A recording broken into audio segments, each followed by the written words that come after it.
ఈనాటి నూతన భవనం హాస్పిటల్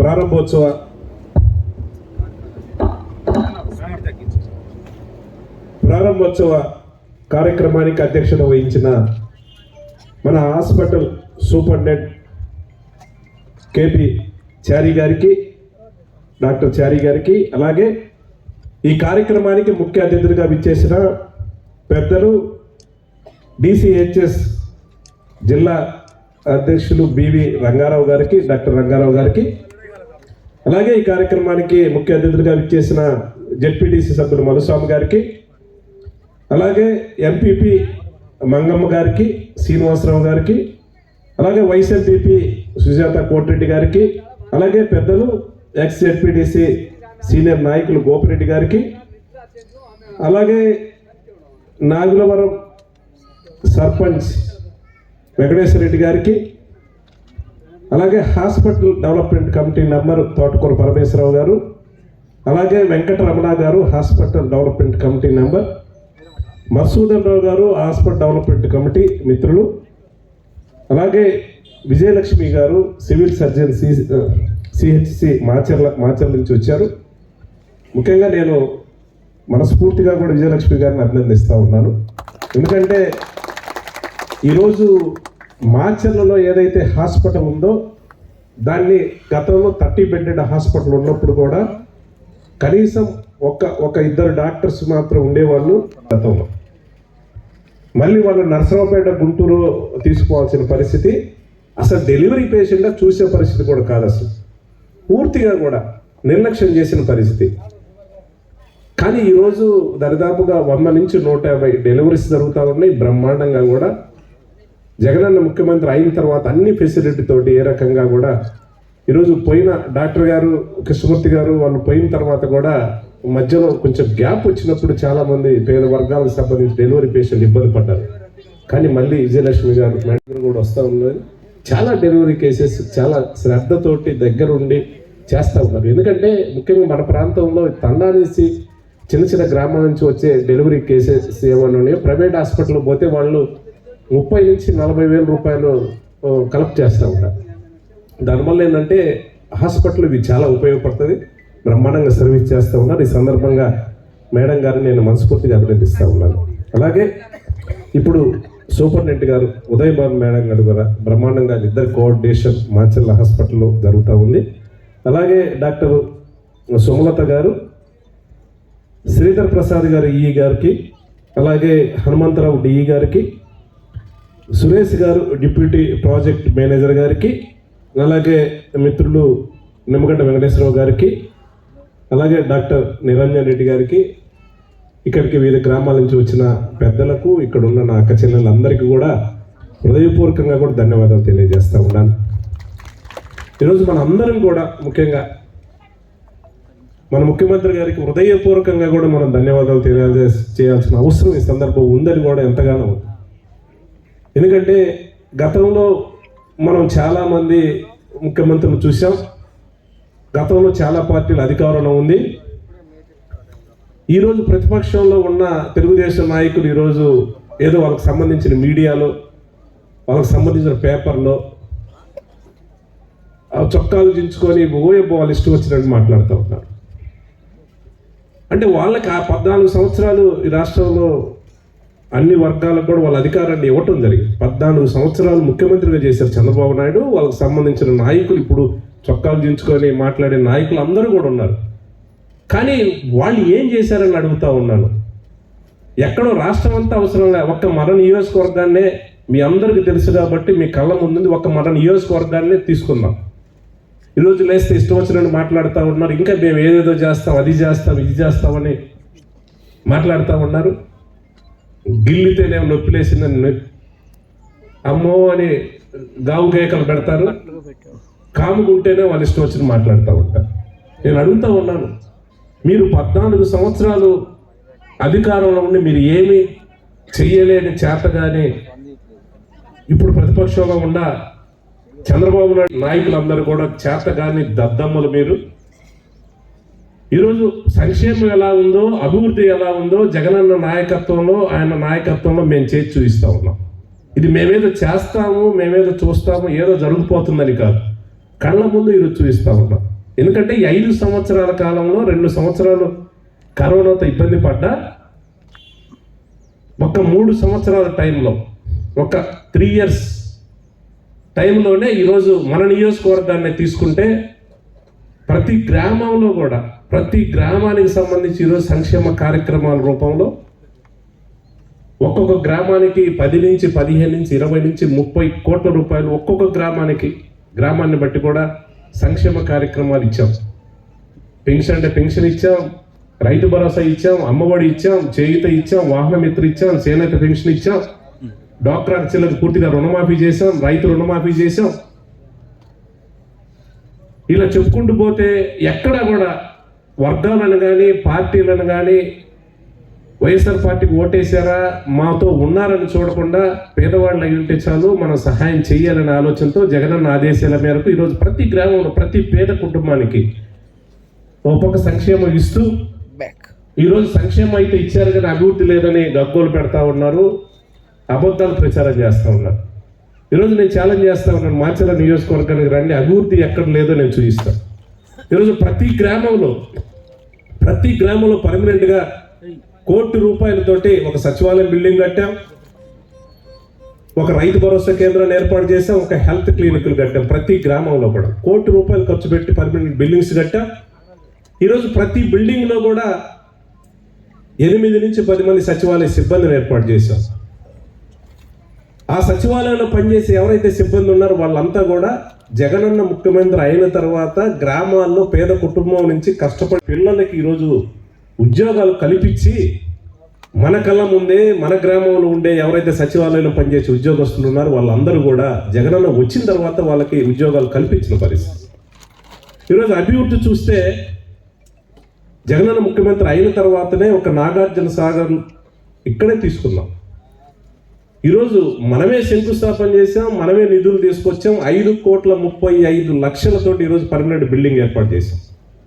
ఎప్పుడు లేని విధంగా ఈరోజు ఈ హాస్పిటల్లో 40 మంది స్టాఫ్, 1 కోటి రూపాయల పైన కూడా అన్ని టెస్టులు చేయడానికి 1 కోటి రూపాయలు ఎక్విప్మెంట్ కూడా అందుబాటులో పెట్టాం. ఎందుకంటే ఈ ప్రాంతంలో ఉండే గ్రామాలు అయితే ఉన్నాయో పూర్తి స్థాయిలో చింతలతండా కానీ, బ్రహ్మానందపురం కానీ, పశ్చాములు కానీ, లేకపోతే కొప్పునూరు పంచాయతీలో ఉన్న అలుగురాజుపల్లి కానీ, నాగులవరం పంచాయతీ సుబ్బారెడ్డిపాలెం కానీ, నాగులవరం కానీ, ఈ తండాస్, ఈ గ్రామాలకు సంబంధించి ఏ చిన్న ఇబ్బంది అయినా, జ్వరం కానీ, ఇంకోటి ఒక బ్లడ్ టెస్ట్ కానీ, ఇంకోటి కానీ, ఒక ఎక్స్రే కానీ, ఒక డెలివరీ కేసెస్ సంబంధించి ఏదైనా సరే మీకు బర్డన్ పడకుండా ఉండకూడదనే ఆలోచనతో ఈరోజు ఇన్ని ఫెసిలిటీతోటి 5,35,00,000తో పర్మనెంట్ బిల్డింగే కాకుండా 1 కోటి రూపాయల పైచిలకు ఈరోజు ఎక్విప్మెంట్ తోటి, న్యూ ఎక్విప్మెంట్ ప్రైవేట్ హాస్పిటల్లో కూడా లేని పరిస్థితి.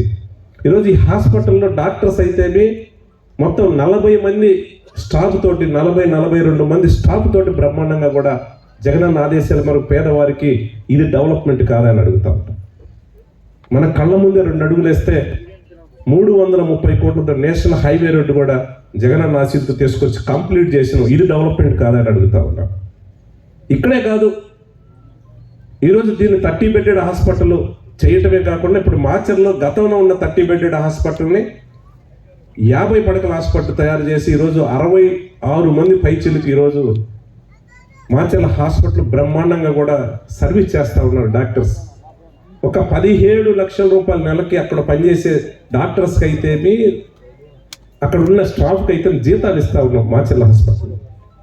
అక్కడ కూడా 3.5 కోట్లతోటి ఇలాగనే బ్రహ్మాండమైన బిల్డింగ్ కట్టేసేసి అది కూడా మనం ఓపెనింగ్ చేసుకోవడం జరిగింది. అక్కడ ఉన్న డాక్టర్స్కి అందుబాటులో హ్యాండ్ ఓవర్ చేయడం జరిగింది. అక్కడ జగనన్న వచ్చిన తర్వాతనే ఈరోజు డయాలసిస్ ఓపెన్ చేయబోతా ఉన్నాం. అన్ని ఫెసిలిటీస్ ఏవి కావాలన్నా కూడా పేదలకి జగనన్న ఒకటే, పేదవాళ్ళకు సంబంధించి సంక్షేమ కార్యక్రమాలు ఇవ్వాలి, వాళ్ళకు వైద్యం అందించే పరిస్థితి చేయాలి, విద్య విషయంలో ఈ 3 విషయాల్లో జాగ్రత్తగా ఉండాలనే ఆలోచన ఏదైతే చేస్తా ఉన్నారో ఈరోజు కళ్ళ ముందు ఇవన్నీ కూడా మనం చేశాం. ఈరోజు వెల్దుర్తి మండలంలో ఉప్పలపాడు గ్రామంలో 2.5 కోట్లతోటి అక్కడ హాస్పిటల్ బిల్డింగ్ కట్టాం, త్వరలోనే ఓపెనింగ్ చేయబోతాం పూర్తయింది. దుర్గి మండలంలో ముట్టుకూరు గ్రామంలో ఒక 2.5 కోట్ల హాస్పిటల్ కట్టాం. అది 29వ తారీఖు ఓపెన్ చేయబోతా ఉంటాం. ఇది కారంపూడి మండలంలో గాదివారిపల్లిలో ఇంకొక 2.5 కోట్ల రూపాయలతోటి హాస్పిటల్ బిల్డింగ్ కట్టాం. అది కూడా త్వరలోనే ఓపెన్ చేయబోతా ఉన్నాం. మాచర్ల పట్టణంలో నెహ్రూ నగర్లో ఒక 2.5 కోట్లతో బిల్డింగ్లు కట్టాం. అది ఓపెనింగ్ కూడా చేశాం. నేను ఈ డెవలప్ కాదని అడుగుతా ఉన్నాను. మీరు 14 సంవత్సరాలు ముఖ్యమంత్రిగా ఉన్నప్పుడు ఏం చేశారు? ఒక గ్రామంలో ఒక పేద కుటుంబానికి ఏదైనా సంక్షేమ కార్యక్రమం సహాయం చేశారా? ఈరోజు ప్రతి గ్రామంలో చూస్తే హాస్పిటల్ విషయంలో, వైద్య విషయంలో ఇన్ని జాగ్రత్తలు తీసుకుంటున్న మా ముఖ్యమంత్రి గారు. విద్య విషయంలో కూడా ఈరోజు ప్రతి గ్రామంలో నాడు నేడు ద్వారా కొన్ని లక్షల కోట్ల రూపాయలు ఖర్చు పెట్టి ఈరోజు ఈ రాష్ట్రంలో అన్ని గవర్నమెంట్ స్కూల్స్ను బ్రహ్మాండంగా ఈరోజు ఆ స్కూల్స్ను బాగు చేసి నాడు నేడు ద్వారా ఈరోజు గవర్నమెంట్ స్కూల్స్కి పోతే పిల్లలు కూర్చోడానికి బెంచెస్ కానీ, వాళ్ళు పిల్లలు చదువుకోవడానికి బుక్స్ కానీ, బ్యాగ్ కానీ, షూ కానీ, యూనిఫామ్ కానీ, సాక్సులు కానీ, వాళ్ళకి మధ్యాహ్నం భోజనం కానీ, 4 గంటలు పెట్టే స్నాక్స్ దగ్గర నుంచి అవి కాకుండా వాళ్ళ పిల్లల స్కూల్కి పంపిస్తే ఈరోజు బ్రహ్మాండంగా అమ్మఒడి ద్వారా 15,000 రూపాయల పేద కుటుంబంలో తల్లిదండ్రులకు ఇచ్చే కార్యక్రమం. అంటే ఒకటే కాన్సెప్ట్, సంక్షేమ కార్యక్రమాలు ఇస్తూ డెవలప్ చేయాలనే ఆలోచన మన ముఖ్యమంత్రి గారు ఆలోచన చేశారు. ఆలోచన చేసిన ప్రకారమే 3 సంవత్సరాలలోనే ఇంత పెద్ద ఎత్తున కూడా నిధులు తీసుకొచ్చాం. 2,350 కోట్ల రూపాయలు మన ముఖ్యమంత్రి గారి ఆలోచన ప్రకారం మాచర్ల నియోజకవర్గానికి సంక్షేమ కార్యక్రమాలు కానీ అభివృద్ధి విషయంలో నిధులు తెచ్చాం, చేసి చూపించామని కూడా ఈ సందర్భంగా గుర్తు చేస్తా ఉన్నాను. దీంట్లో ఒక 10% మాకు అవకాశం ఉంది. 3 సంవత్సరాలు ఒక 10% అయిన నిధులు తీసుకొచ్చి గతంలో ఉన్న ఎమ్మెల్యేలుగా చేసిన నాయకులు కానీ, గతంలో ఉన్న ప్రభుత్వాలు కానీ, ఇదే చంద్రబాబు నాయుడు ఈరోజు బ్రహ్మాండంగా స్టేజ్ మీద జగనన్నని అనవసరంగా కూడా వ్యక్తిగతంగా మాట్లాడుతూ ఉన్నాడు. ఆయన 14 సంవత్సరాలు అవకాశం ఇస్తే 10% నిధులు అని తీసుకొచ్చే ఆలోచన ఎక్కడో కాదు, మన కళ్ళ ముందే మన నియోజకవర్గంలో ఎక్కడైనా డెవలప్ చేశారని అడుగుతూ ఉన్నాను. ఇప్పుడు కనపడే డెవలప్మెంట్ కానీ, ఇక్కడ కనపడే సంక్షేమం కానీ మొత్తం కూడా ఈరోజు జగనన్న చిత్తశుద్ధితోటి ఆయన ముఖ్యమంత్రి బాధ్యతలు చేపట్టిన మొదటి రోజు నుంచి కూడా 2019 బాధ్యతలు మొదటి రోజు ఈ రోజు కూడా ప్రతి రూపాయి సహాయం చేయాలి, ప్రతి రూపాయితోటి ఆ ప్రాంతం డెవలప్ చేయాలని ఆలోచన చేస్తూ ఉంటాం. కానీ ఎక్కడా కూడా ఏమీ మారలా. ఎందుకంటే గతంలో ఆయన ముఖ్యమంత్రిగా ఉన్నారు, ఆ సీట్లో ఆయన దిగాడు, జగన్మోహన్ రెడ్డి గారు ముఖ్యమంత్రిగా ఉన్నారు. కానీ ఈ రాష్ట్రం అదే బడ్జెట్, అదే అధికారులు, అవే ప్రజలు, కానీ అతను చేయలేకపోయాడు. ఈరోజు జగన్మోహన్ రెడ్డి గారు చేస్తూ ఉన్నారు. ఈరోజు గట్టిగా కూడా, నిజాయితీగా కూడా, దమ్ముగా కూడా చెప్పగలం, ఈ రాష్ట్రంలో 2,50,000 కోట్ల రూపాయలు సంక్షేమ కార్యక్రమాల రూపంలో ఈ రాష్ట్రంలో ప్రతి పేద కుటుంబంలో, ప్రతి గ్రామంలో, ప్రతి ఇంటికి డైరెక్ట్గా కూడా వాళ్ళ అకౌంట్లో డబ్బులు వేసిన ఏకైక నాయకుడు, ఏకైక ముఖ్యమంత్రి ఈ దేశంలో ఎవరైనా ఉన్నారంటే అది జగన్మోహన్ రెడ్డి గారు అని కూడా చెప్పగలం. కానీ ఇలాంటి ఆలోచన చంద్రబాబు నాయుడు ఎప్పుడైనా సరే, ఇది మొదటిసారి కాదు, అతనికి 3 సార్లు అవకాశం ఇచ్చారు, 14 సంవత్సరాల ముఖ్యమంత్రి చేశారు. ఎప్పుడైనా ఒక్కసారి ఒక సంక్షేమ కార్యక్రమం ద్వారా డైరెక్ట్గా వాళ్ళ కుటుంబాలకి మనం సహాయం చేద్దాం, లేకపోతే ఒక హాస్పిటల్ కడదాం, ఒక స్కూల్ డెవలప్ చేద్దాం, ఒక రోడ్డు వేద్దాం, ఎప్పుడైనా సరే ఆలోచన చేశారని అడుగుతా ఉన్నా. అవి చేత కాదు. కానీ ఉన్నాయి లేని వాళ్ళకి సంబంధించిన మీడియా ఉంది, వాళ్ళకి సంబంధించిన పేపర్లు ఉన్నాయి, కొంతమంది నమ్మకపోతారా అనే ఆలోచనతో ప్రతిపక్షాలు చేస్తూ ఉన్నాయి. దయచేసి ఇక్కడ ఉన్న పెద్దలందరూ కూడా ఉన్నారు, ఇవందరి కూడా మీ అందరినీ కూడా నేను కోరుతా ఉన్నా, మన కోసం, మన ప్రాంత డెవలప్మెంట్ కోసం ఇన్ని నిధులు మన కళ్ళ ముందే కనిపిస్తూ ఉన్నాయి. నాగార్జున సాగర్లో 5.5 కోట్లతోటి ఇంత పెద్ద హాస్పిటల్ బిల్డింగ్ వస్తుందని ఎవరైనా కలగన్నారని అడుగుతా ఉన్నాడు. ఎవరైనా, నేను కూడా ఊహించలే. ఎందుకంటే నేను 2009 నుంచి శాసనసభ్యుగా ఉన్నాను, నేను ఆ రోజు నుంచి ఎమ్మెల్యేగా ఉన్నాను. నేను ఊహించలే ఇంత పెద్ద హాస్పిటల్ నేను కడతాను, నా హయాంలో వస్తుందని కూడా నేను ఊహించలే. కానీ ఇది జగనన్న ఆలోచన.